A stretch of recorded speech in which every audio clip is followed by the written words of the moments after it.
Bismillahirrahmanirrahim. Assalamualaikum warahmatullahi taala wabarakatuh. Alhamdulillahirabbil alamin wassalatu wassalamu ala asyrafil anbiya wal mursalin wa ala alihi washabbihi ajmain. Tajuk pembentangan saya pada kali ini ialah berkaitan dengan kedudukan wisayah dalam pengurusan harta dan fatwa berkaitan dengannya, ditulis bersama dengan Dr. Syariati Husin. Dalam pembentangan kali ini terdiri daripada beberapa perkara, iaitu pendahuluan, definisi wisayah, kepentingan dan pensyariatannya, pembentukan wisayah itu sendiri dan juga fatwa berkaitan wisayah di Malaysia, dan diakhiri dengan sedikit kesimpulan. Okey. Sedikit sinopsis, pembentangan ini bertujuan untuk menerangkan kedudukan wisayah dalam pengurusan harta Islam dari sudut definisi, kepentingan, pensyariatan dan pembentukannya, dan kemudiannya tinjauan juga dilakukan berdasarkan fatwa yang direkodkan dalam sistem sumber maklumat al-ahkam al-fiqhiyah ataupun dikenali dengan ISMAF yang dibina oleh Jabatan Kemajuan Islam Malaysia. Okay. Sebagai pendahuluan, kita melihat dengan pelbagai konflik dalam masyarakat berkaitan dengan harta pusaka terutamanya. So, tidak dapat tidak Islam memberi satu solusi ataupun penyelesaian berkaitan dengan konflik yang berlaku. Sebagai pendahuluan juga, kita katakan bahawa Islam merupakan satu cara hidup yang mengatur pelbagai aspek kehidupan termasuk dalam mengurus harta. Konsep wisayah merupakan sebahagian urus harta dalam Islam yang melibatkan amalan pengamanahan oleh pemilik harta yang mana pihak yang dilantik yang dikenali sebagai wasi berperanan aktif dalam memenuhi hasrat pemilik harta semasa hidup dan selepas mati. Itu antara perkara asas yang perlu kita fahami. Wisayah merupakan akadnya, dan biasanya nama yang di-highlightkan ialah orang yang dilantik itu sendiri, iaitu wasi, yang sangat-sangat berperanan untuk menjaga, mentadbir dan mengurus harta, seutamanya bagi pihak yang biasanya Islam melihat tidak dapat mengurutkan harta dengan sendirinya. Okey. Pertama sekali ialah kenapa perlunya akad ataupun kenapa perlunya lantikan pemegang amanah ataupun wisayah ini, melihat kepada beberapa perkara permasalahan yang berlaku dalam bab harta ataupun harta pusaka itu sendiri.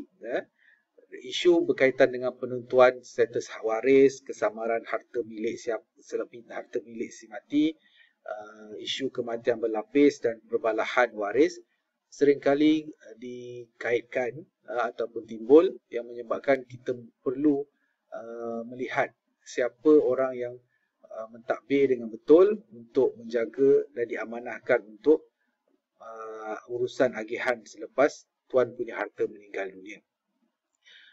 Perkara ini sebenarnya bukanlah sesuatu yang mudah, tetapi satu tanggungjawab ataupun tugas yang perlu dijalankan dengan sistematik, satu. Kemudian amanah itu perlu dijalankan dengan baik, supaya realiti tentang permasalahan ini perlu diselesaikan, terutama apabila melihat firman Allah Subhanahu wa taala yang bunyi wal yakhshal ladzina law taraku min khalfihim dhurriyatan dhi'afa khafu 'alaihim falyattaqullaha wal yaqulu qawlan sadida. Ayat ini merupakan ayat yang diturunkan ataupun tercatat sebelum ayat pembahagian harta pusaka, nak menunjukkan bahawa tugas ataupun setiap orang perlu merasa takut dan hendaklah takut kepada Allah orang yang seandainya meninggalkan di belakang mereka anak-anak yang lemah, yang mereka khawatir terhadap kesejahteraan mereka. Oleh sebab itu, hendaklah mereka bertakwa kepada Allah dan hendaklah mereka mengucapkan perkataan yang benar. Maksudnya, dari kalangan generasi yang akan datang, kita tidak tahu bagaimana keadaan mereka dalam menguruskan harta ataupun mendapat amanah daripada harta yang telah ditinggalkan. Okey, kita mulakan dengan definisi ataupun pengertian wisayah itu sendiri. Kata akarnya mungkin hampir sama dengan perkataan wasiat, wasa itu sendiri, yang maksud sambungan, berjanji kepada pihak lain atau sesuatu urusan. Namun definisi yang lebih utama ialah dari sudut fiqh istilah syarak, iaitu wisayah dikaitkan dengan ataupun bermaksud dengan pengamanan urusan harta oleh seseorang ke atas orang lain. Biasanya orang lain itu biasa disebut dengan nama wasi, yang dikendalikan semasa hayat dan selepas mati oleh orang tersebut sehingga segala hasrat orang tersebut dapat dilaksanakan. Daripada definisi itu, maka beberapa perkara perlu ditumpukan ataupun elemen dalam wasiat itu ialah satu bentuk penggantian. Satu, ya, tuan punya harta melantik orang lain untuk mengganti bagi pihak dia dalam menguruskan sesuatu harta, biasanya atas faktor kematian ataupun ditinggalkan kepada pihak tertentu. Yang kedua, autoriti kepada pihak yang mempunyai hak atau harta yang diperlaku syarak, itu kepada owner harta tadi. Dan yang matlamat utama dalam akad sesuatu wisayah itu ialah memelihara kemaslahatan pihak yang akan diamanahkan. Biasanya ialah pihak yang diamanahkan ini adalah golongan yang dalam fiqahnya tidak pandai menguruskan harta, al-qasir. Dan masa yang diperuntukkan biasanya dalam akad ini ialah sehingga pihak yang diamanahkan itu mampu untuk urus sendiri. Ini pada asalnya konsep wisayah dalam Islam. Oleh itu, apabila kita melihat kepentingan wisayah itu, dia adalah sangat signifikan dengan motif penciptaan manusia itu sendiri, yang merupakan setiap harta yang dimiliki di dunia ini merupakan amanah yang perlu diterima sebagai tugas khalifah dengan baik, dijalankan dengan baik, dan pentadbirannya perlu diuruskan dengan baik. Yang kedua, wisayah ini memelihara kemaslahatan diri dan harta pihak yang terlibat, terutama pihak yang bakal menerima amanah tersebut. Biasanya orang yang nak memberi itu melihat bahawa yang bakal menerimanya mempunyai beberapa kekurangan dari sudut mengurus harta, maka dilantik orang lain yang dijadikan sebagai pentadbir.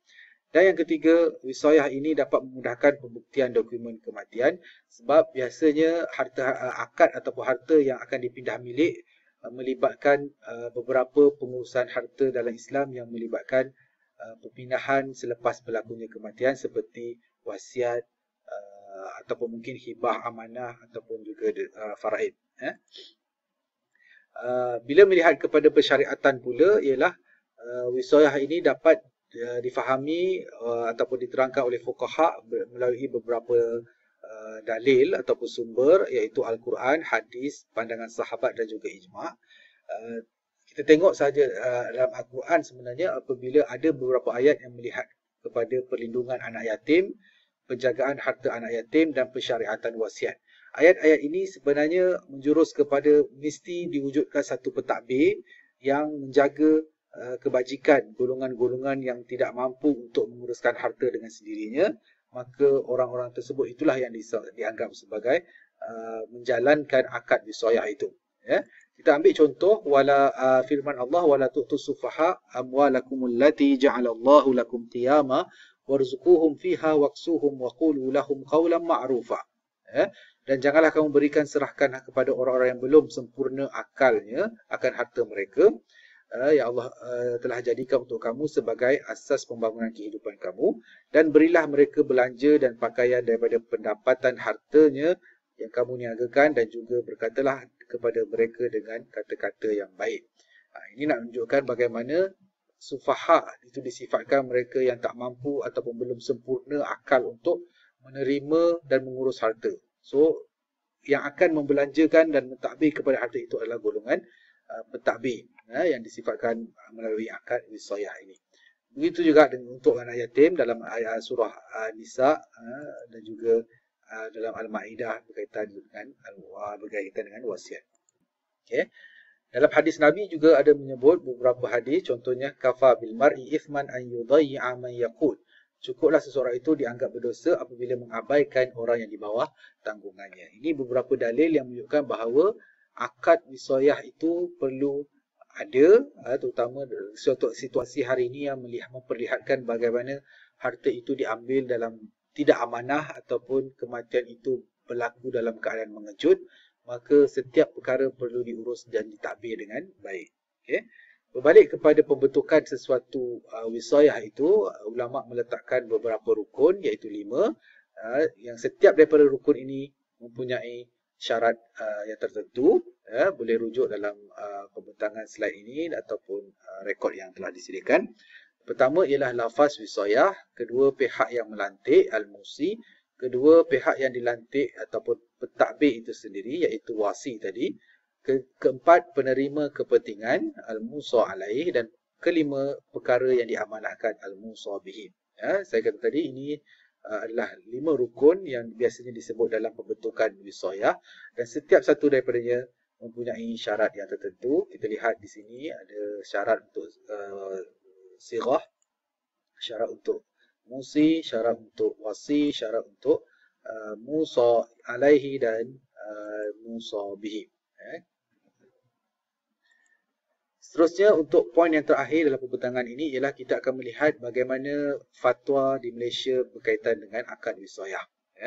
Dan rujukan yang telah diberikan ataupun tumpuan artikel ini, pembentangan ini ialah melihat kepada ISMAF ataupun sumber maklumat ahkam al-fiqhiyah yang dibangunkan oleh Jabatan Kemajuan Islam Malaysia. Setakat ini adalah hingga 31 Ogos 2019, sebanyak 1793 yang telah ada dalam rekod tersebut yang boleh kita baca dan kita lihat.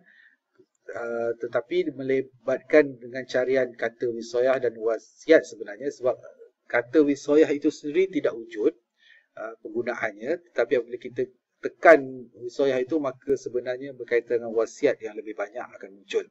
Ini adalah fatwa-fatwa yang pernah muncul berkaitan dengan wasiat terutamanya yang direkodkan dalam sistem tersebut. Berkaitan dengan wisoyah tadi, penggunaan yang digunakan dalam fatwa di Malaysia adalah terma wasi itu sendiri, iaitu yang digunakan dalam fatwa yang banyak refer kepada lantikan pemegang amadah dan pentadbir, dan biasanya bidang kuasa wasi yang disebut dalam fatwa adalah melibatkan harta penamaan yang dibuat di bawah institusi tertentu. Harta penama yang dimaksudkan ialah apabila seseorang meletakkan harta di institusi tertentu seperti KWSP, koperasi, lembaga urusan tabung haji dan insurans takaful, di situlah proses penamaan itu berlaku.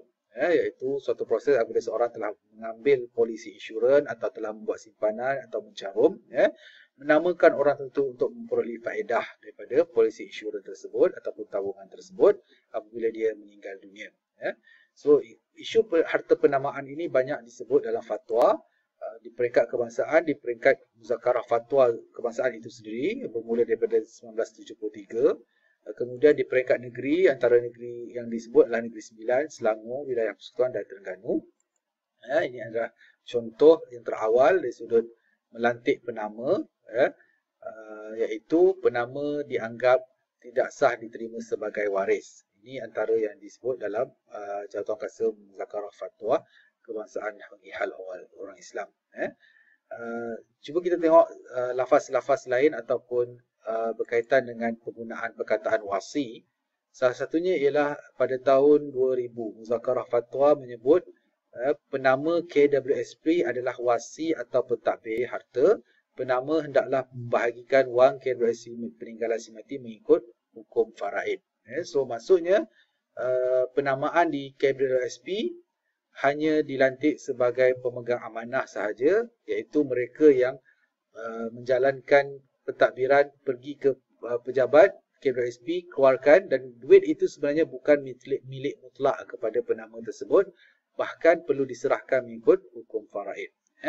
So seterusnya adalah harta melibatkan koperasi. Contohnya ialah yang dikeluarkan di Wilayah Persekutuan 2001.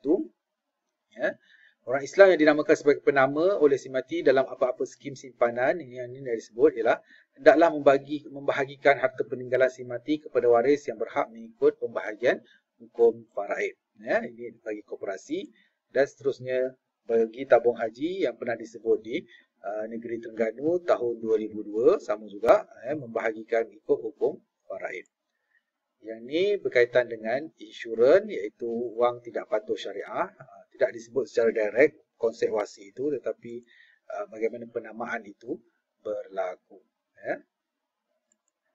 Sebagai kesimpulan akhir, konsep wisoyah adalah melibatkan penyerahan amanah satu, dan mekanisme yang praktikal adalah penting untuk proses pembahagian dapat dijalankan dengan lancar dan baik. Kemudian kepelbagaian fatwa berkaitan dengan peranan penama sebagai evakuasi.